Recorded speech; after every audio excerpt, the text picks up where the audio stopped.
So good morning to everyone. Let us see the engineering mechanics. We know that it is very important subject in a for the mechanical students particularly, in which describes the behavior of a body at rest. Mechanics means it may be defined as the science which describes and predicts the conditions of rest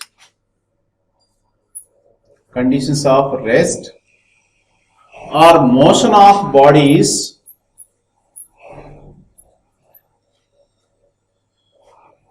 under the action of force or system of forces. Under the action of force or system of forces.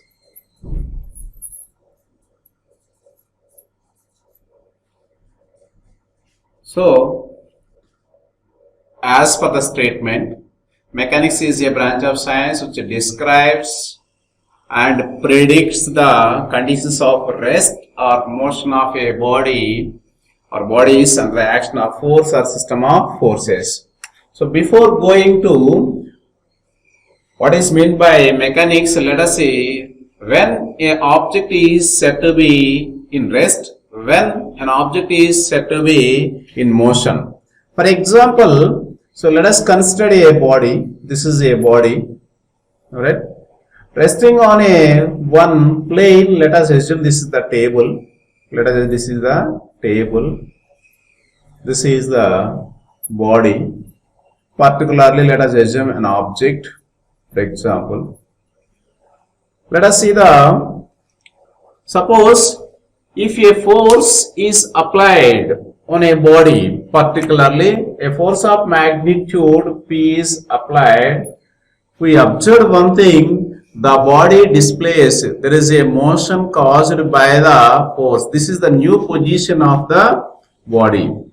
So this is the displacement, right? I think that the same body is resting on the same table. If you observe, the position of the body remains same. Position of the body remains same. Simply, if we observe the first figure, so there is a change in its position. There is a change in its position with respect to with respect to the surroundings, so that is with respect to the table in a particular period, then an object is said to be in motion. Simply. Then, coming to the next one, say this is the figure 2. In figure 2, the position of the body remains same. Then, the body is said to be at rest. Before going to describe the behavior of a body under the action of the force or system of forces, initially we must know the state or position of the body. If you observe the first figure, so whenever a force P is applied on the body, we observe one thing, the position of the body is changed.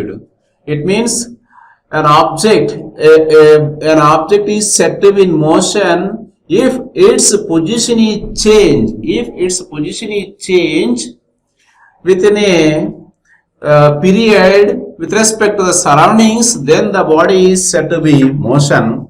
Otherwise, that body is known as rest.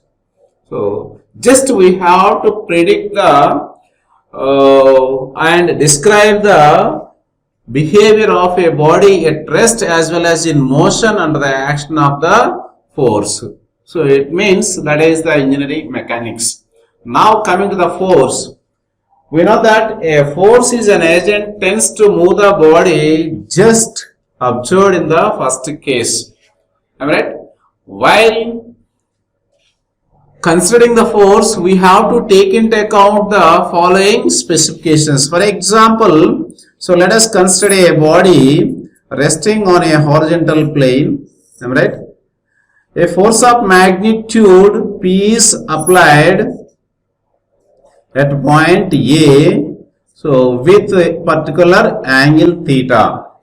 Here we have to remember one thing, the magnitude of the force P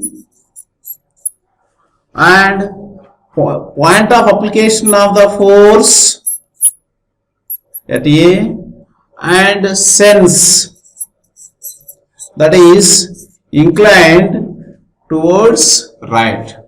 While describing the force, we have to take into account all these parameters. One is the magnitude of the force, second one is the point of application of the force, and third one is the direction of the force.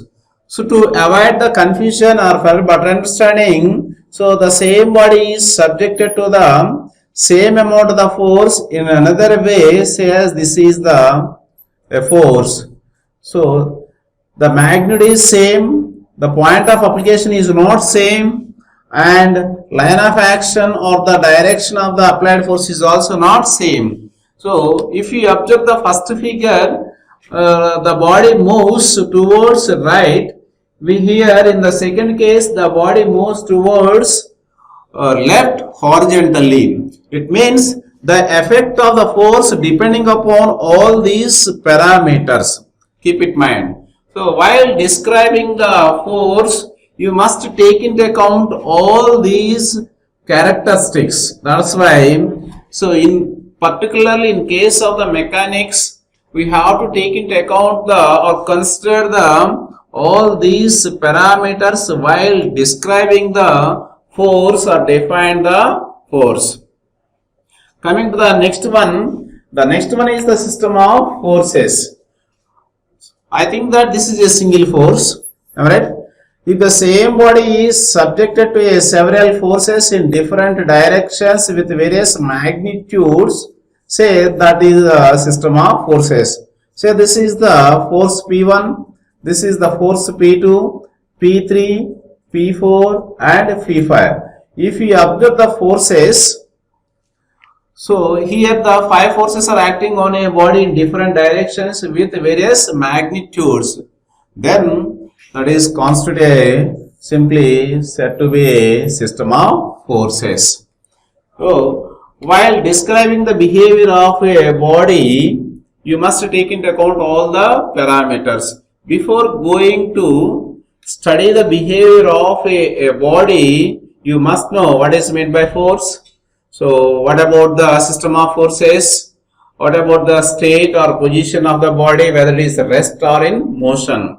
So once again we will define the mechanics. Mechanics is a branch of science which describes and predicts the conditions of rest or motion under the action of force or system of forces. That's why, so when a body is said to be rest, when a body is said to be in motion, a body is said to be at rest if there is no change in its position with respect to the surroundings in a time, that is called as body is at rest. A body is said to be in motion if it is changes its position. What about the position of the body initially at A, for example? Whatever the position of the body after some period, say as after 2 seconds with respect to the surroundings, that is B. It means there is a change in its position with respect to the surroundings in a particular time, then the body is said to be in motion.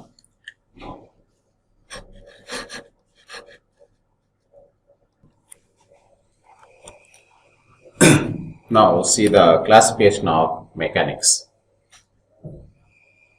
Mechanics may be classified as per the following. The mechanics dealing with the behavior of solids, they are classed as mechanics of solids.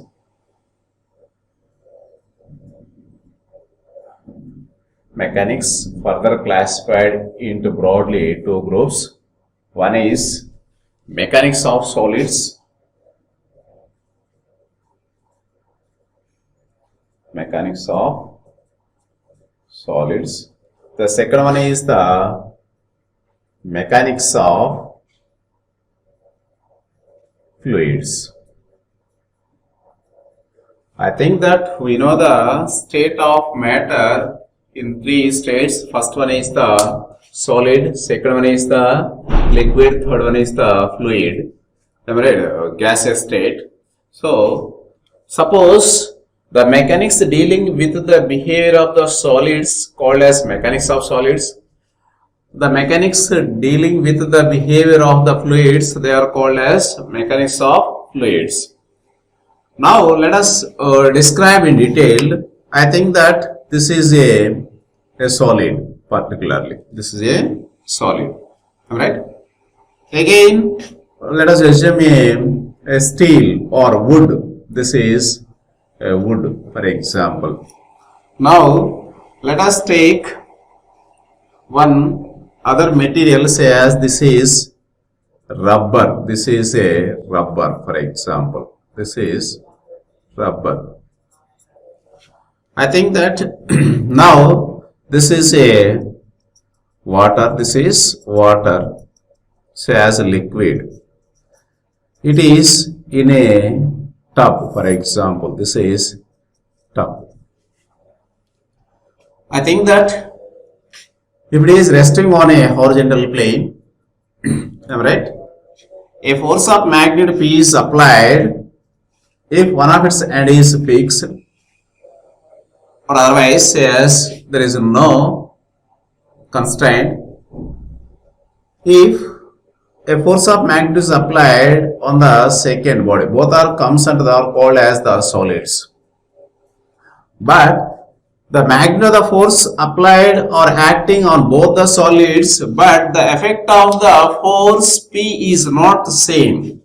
For example, if you observe the behavior of the body under the action of a force P, we think of it, the body tends to move towards in this direction.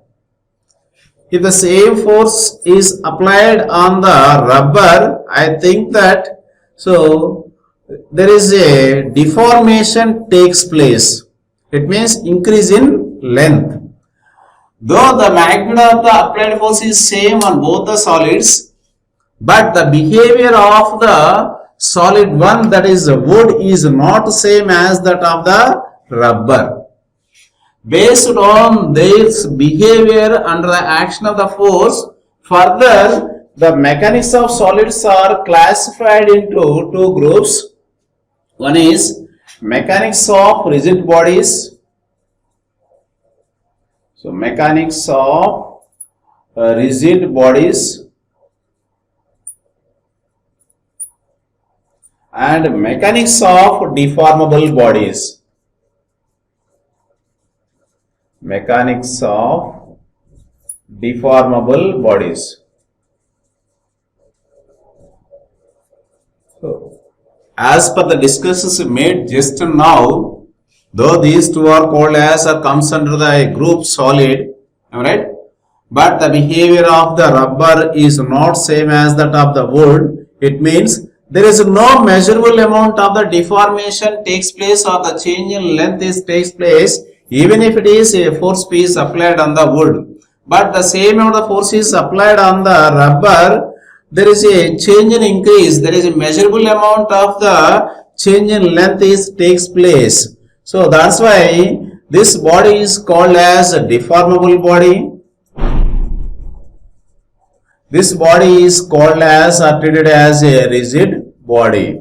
Simply the rigid body may be defined as, even if it is a system of forces or forces applied on the body, there is no measurable amount of change in length or deformation, then the body is called as a rigid. If there is a change in dimensions or the deformation due to applied force is called as deformable bodies. So we have to study the behavior of a rigid body in the name of the engineering mechanics. In the name of the engineering mechanics. Further, it is classified at rest as well as in motion. It means we have to study the behavior of the rigid body at rest as well as in motion. if you study the behavior of the rigid body at rest condition is called as statics. If you study the behavior of the rigid body under the action of the force, then it is called as dynamics. I think that the behavior of the deformable bodies will be studied in the next course, in the next year, in the name of the mechanics of solids or strength of materials or mechanics of deformable bodies. I think that need not to discuss about the behavior of a deformable bodies in this course. What we have to learn in the engineering mechanics subject, just we have to study the behavior of a rigid body under the action of the force or system of forces at rest condition as well as in motion.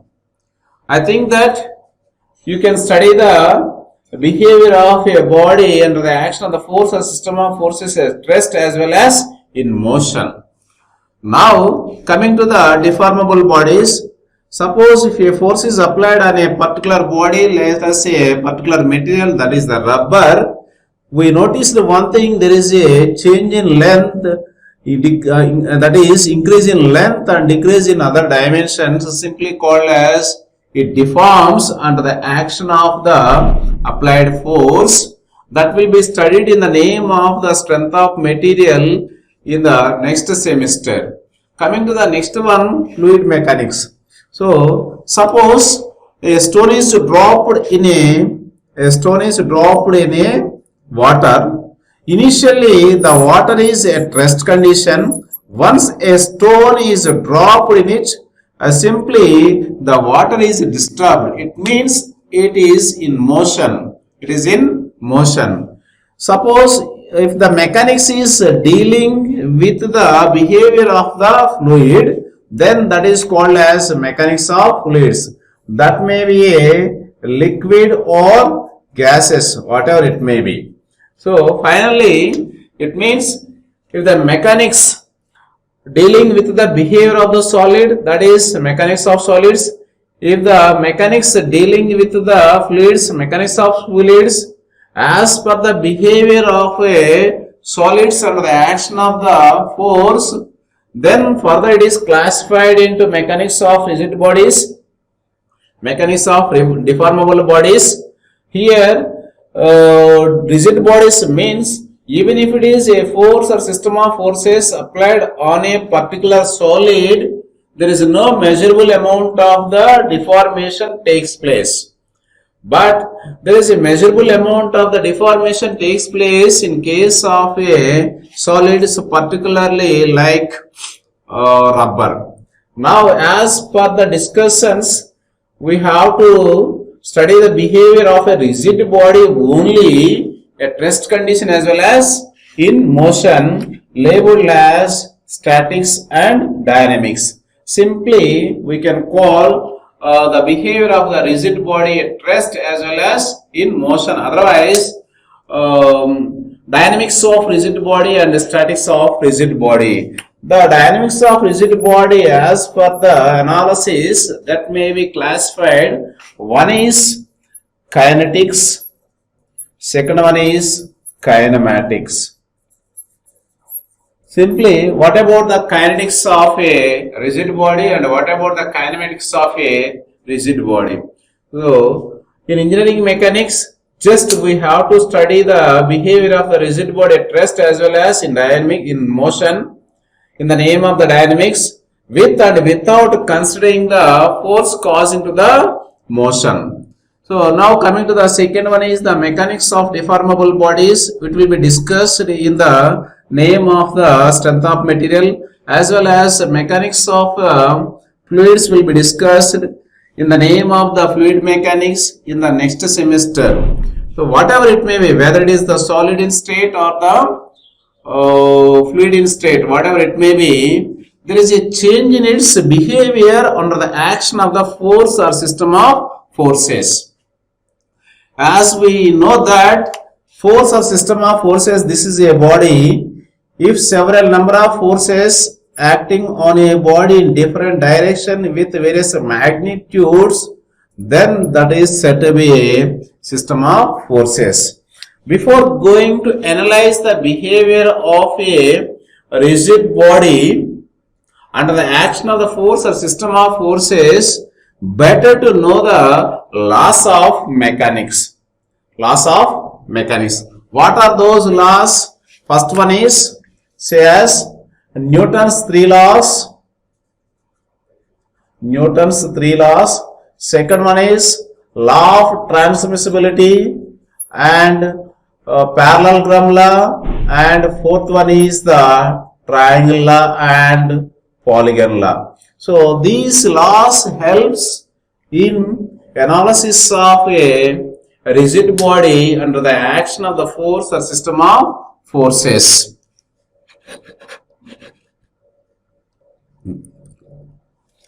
Coming to the laws of mechanics. Before going, these laws will help you in solving the problems. If you are familiar about the laws of mechanics, then it is very simple. First one is the Newton's first law. Newton's first law. As per the Newton's first law statement, simply let us consider this is a body. This is a body resting on a horizontal plane. Again, let us consider the same body is resting on the same plane. Alright? Suppose a force of magnitude is applied. A force of magnitude is applied on a second body. I think that the body is in motion. As we know that there is a change in its position, that is from position A to position B. It means this is a body is in motion. Right? I think that the body continues its motion. The body continues its motion. Then coming to the first case, suppose a body is at rest. It means there is no change in its position after 2 seconds also. The body moves from A to B in 2 seconds. Right? The body remains at position A after 2 seconds. It means the body is at rest. As we know that an object is said to be in rest, there is no change in its position with respect to surroundings. Here, for better understanding, this is an object, right? This is a pen. I think that the pen moves in such a way direction. The initial position of the pen is at A. After 2 seconds, the new position of the pen is B. After 4 seconds, the pen position again A. If we observe the, say this is object 1, this is pen is object 2, pen is object 2. If you observe that object 1 is rest with respect to the surroundings in a particular period, the pen is in motion with respect to the surroundings in a particular time. This is only the difference between a body is said to be at rest as well as in motion. I think that object 1 is at rest, object 2 is in motion. This is the object 2. So this is only the difference between rest and motion as we discussed. What we said, an object is said to be at rest. It means the body remains at the same position after a particular period of time. For example, this is a pen, this is say as object 2. I think that the body is in motion. It means the body position changes within a particular period of time. Then the body is said to be in motion. So I think that the first body is at rest, the second body is in motion. Suppose I would like to apply a force P1 on the first body. I think that the body tends to move towards left, otherwise in the direction of the applied force. The same amount of force is applied on the second body. I think that its motion is restricted or it brings to original position. So from this analysis we can conclude one thing. So simply the body continues its state of rest or motion unless you apply the force. If you are not in a position to apply the force P1 on both the bodies, the first body remains at rest, the second body remains in motion. It means the first body is rest unless you apply the force P1. The second body continues its motion towards right unless you apply the force P1 in opposite direction. As per the statement, so simply we can define it, state that every body continues in a state of rest or motion unless you apply the force. That is very, very important. Second one is next one is Newton's second law. Newton's second law. What about the Newton's second law? I think that whenever a force is applied on a body, the body moves with a particular direction with a particular acceleration. It means, let us assume a force P may be represented in another way also, F, which is always directly proportional to the rate of change of momentum. Rate of change of momentum. It means that is F is directly proportional to rate of change of momentum. Rate of change of momentum that may be represented by dv by dt. It means that is equal to, very simple, F is equal to ma. That is second. As usually, coming to the Newton's third law, that is third law. Suppose if you observe the body, if it is resting on a plane, I think that the weight of the body is vertically downward. That weight is balanced by a force developed in the table. This is the table. Am I right? It is balanced. From this analysis also, we can define every action there is an equal and opposite action. So that is the Newton's third law. Apart from this, the gravitational law, in addition to that, look into the two more laws. One is the parallelogram law. It is very important. Parallelogram law. What that said? Simply, suppose if a body is subjected to two forces of magnitude P and Q, directed, for example, theta. So these two forces are represented as adjacent sides of a parallelogram. This is the P, this is Q. These two forces are represented as adjacent sides of parallelogram in a scale. Right? Then close it. Its diagonal gives the resultant in direction as well as in quantity, magnitude. Say this is B, C. So what is simply the parallelogram states that whenever two forces applied or acting on a body, these two forces are represented as adjacent sides of a parallelogram. Its diagonal gives the resultant.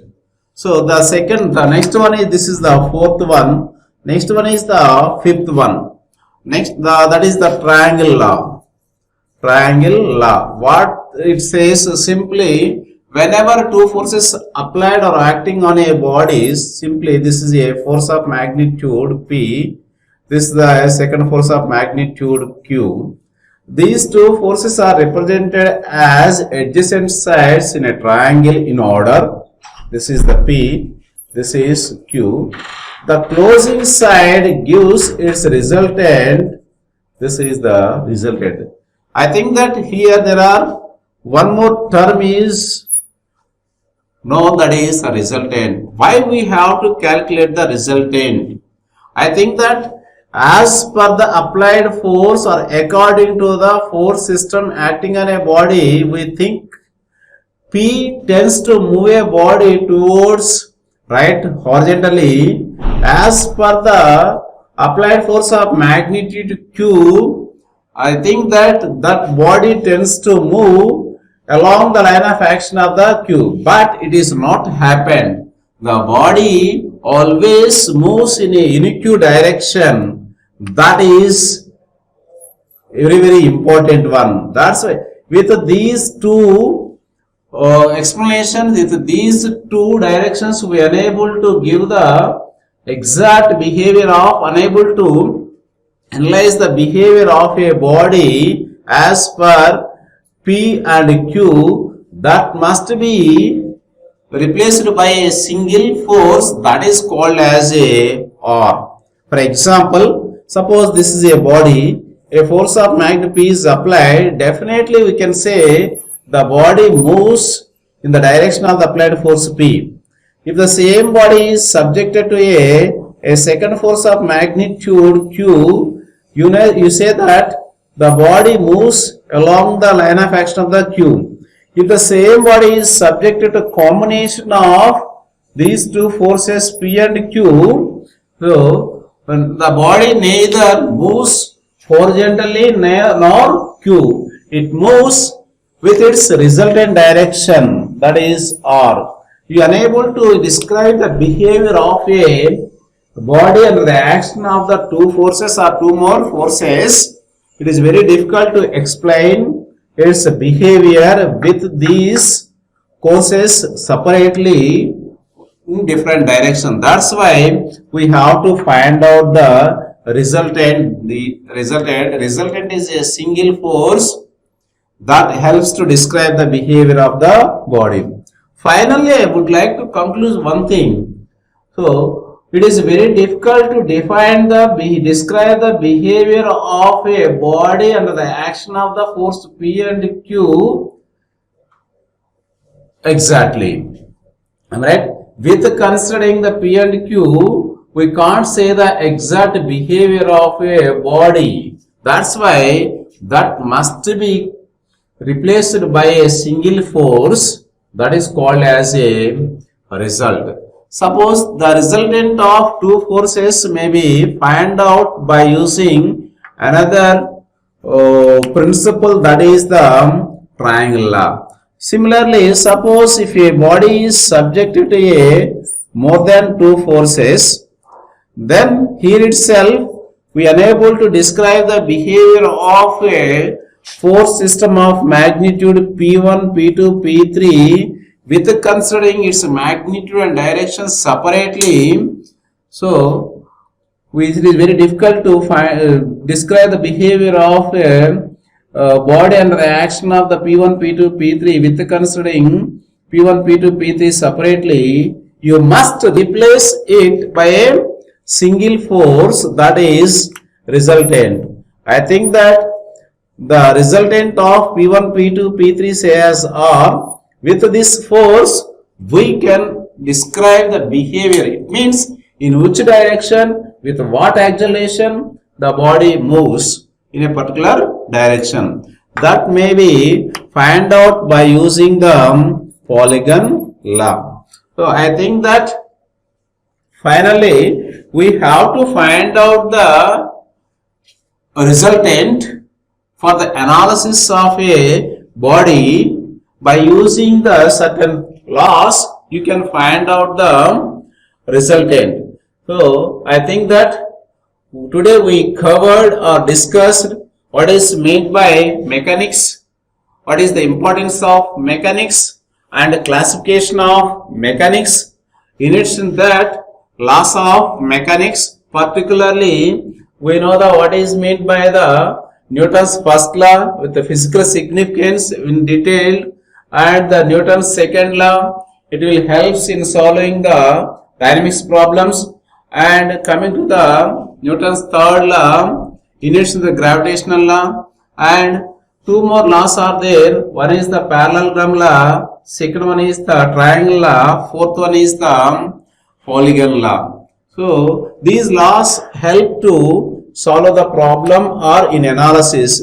In addition that, let us see the one more thing, law of transmissibility. It will be discussed in the next class.